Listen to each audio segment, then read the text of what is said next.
நம்ம ஒவ்வொரு நோய்க்கும் பார்த்தீங்கன்னா, ஒவ்வொரு விதமான அ சிம்ப்டம்ஸ் இருக்கும். ஸோ அந்த சிம்ப்டம்ஸ் மாற, மாற, மாற உங்களுக்கு வந்து நோய் அதிகமாவோ, இல்ல கம்மியாவோ அதுக்கு மாரி இருக்கும். பொதுவா வந்து ஹீலிங் இப்போ ஆன்டிபயோட்டிக் அந்த மாரி எடுக்கிறோம் அப்படின்னோம்னா, நம்ம ஒரு 3 செஷனோ ஐ மீன் 3 டேஸோ, 5 டேஸோ வந்து டாக்டர்ஸ் ஒரு கோர்ஸ் மாரி குடுப்பாங்க. அதே மாரி தான் இந்த எனர்ஜி ஹீலிங் சிஸ்டத்துலயும். எப்படி அப்படின்னு பார்த்தீங்க அப்படின்னா, நம்ம வந்து ஒருத்தவங்களுக்கு அசஸ் பண்றோம். அவங்களுக்கு என்ன பிரச்சனை அப்படின்னு தெரிஞ்சதுன்னா, அவங்களோட எனர்ஜி எப்படி இருக்கும்? அவங்களோட வயசு வேற வயசு இருக்கலாம். அவங்களோட பிரச்சனை வேற மாரி இருக்கலாம். ஸோ அதுக்காக நாங்க பொதுவா என்ன சொல்லுவோம் அப்படின்னா, மினிமம் 3 செஷன் இல்ல 5 செஷன் ஒரு ரோல எடுக்கிறப்ப, அவங்க ஹீலிங் எடுக்கிறப்ப, ஒரு செஷன் பார்த்தீங்கன்னா, மினிமம் 30லேருந்து 45 நிமிஷம் வந்து அவங்க வந்து அந்த எனர்ஜி ஹீலிங் செஷன் எடுக்க வேண்டியது இருக்கும். அத எடுக்கிறப்ப தான் அவங்க ஹோலா கம்ப்ளீட்டா அவங்க உடல், மனம், பிராணன் 3லயுமே ஒரு சேஞ்சஸ் வரதுக்கு மினிமம் 3லேருந்து ஒரு 5 டேஸ் ஆகும்.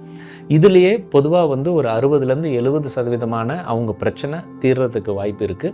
சிலருக்கு அது கூட எடுக்கும். மேக்ஸிமம் போனா ஒரு 10 செஷன்ஸ்லயே ஒரு நல்ல ஒரு மாற்றங்கள் அவங்களுக்கு நிச்சயமாக பார்க்கலாம். நம்ம அந்த எனர்ஜி ஹீலிங்கில பொதுவா என்ன பண்ணுவாங்க அப்படின்னம்னா, அந்த கிளையண்ட்ஸ் வந்து அமைதியாக அவங்களோட படுத்திருக்கணும். படுத்துட்டு கண்கள மூடி, கைகள ஓப்பனா வச்சுட்டு, அவங்க அமைதியா அந்த எனர்ஜிய வந்து ரிசீவ் பண்ணக்கூடிய மோட்ல இருக்கணும்.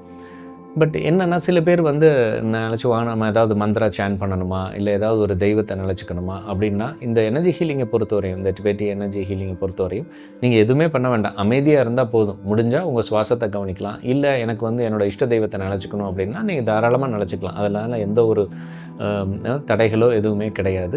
இது வந்து ஒரு பியூர் காஸ்மிக் எனர்ஜி. இது பிரபஞ்சத்தில எல்லாருக்கும் பொதுவான ஒரு பியூர் காஸ்மிக் எனர்ஜி. அந்த எனர்ஜிக்கு ஒரு ஆற்றல்ல ஒரு அறிவு இருக்கு. அதுக்குரிய உணர்வு இருக்கு. அந்த எனர்ஜி வந்து உங்க உடம்புக்குள்ள அனுப்பி, அது ஒரு வேகத்தில அனுப்பக்கூடிய அந்த விஷயத்த தான் வந்து அந்த ஹீலர் செய்வார்.